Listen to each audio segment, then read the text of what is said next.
Hi, my name is Giles. I work at the Downtown Reno Library. Today's craft is inspired by Kwanzaa.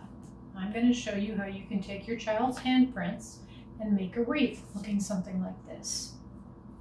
So a little bit of background on Kwanzaa.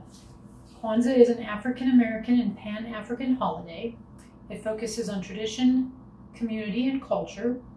The holiday is based on African harvest festivals. Kwanzaa is Swahili for first fruits.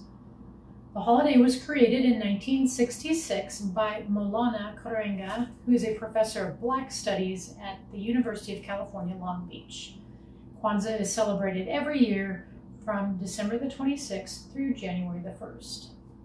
So let's go over the supplies. You're going to need scissors, either a marker or a pen or pencil for tracing, and glue stick, and then we're using construction paper. And the colors are important to Kwanzaa. We're using red. Red represents the struggle for freedom. We're using green, which represents the land of Africa and hope for the future. And then we're also using black, which represents people of African descent. So the process itself is you're going to take your child's hand, you're going to have them place it on top of the sheets of paper that you're using, and then you're going to trace.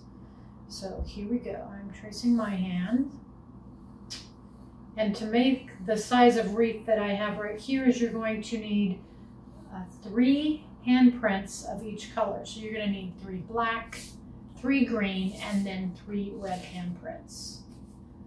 So once you've traced your child's handprints, you're going to go ahead and take your scissors and cut out your handprints.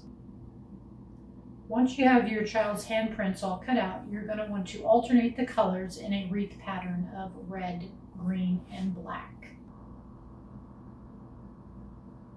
So once you have that pattern spread out and you like the way it looks, you'll want to grab your glue and start gluing the handprints together. Once they're all glued together, you're going to want to let it sit for a bit to dry. And then your handprint wreath should look something like this. You can decide how you want to decorate it. You may just want to leave it blank, that's fine. Some other ideas is you could take your child's name and write it on one of the handprints. You could put mom, you could put dad, you could put grandparents, grandma, grandpa, auntie, uncles on that. Or you may choose to, if you have some photographs, you could put individual photographs on each of the handprints. One other idea is there are 7 principles of Kwanzaa, and you could write 1 principle on each hand. So the 7 principles of Kwanzaa are unity, self-determination, collective work and responsibility, cooperative economics, purpose, creativity, and then faith. Thank you again for joining us today. If you want to find out some more information about Kwanzaa or other winter holiday celebrations, please visit us at washoecountylibrary.us. Take care, and we'll see you next time.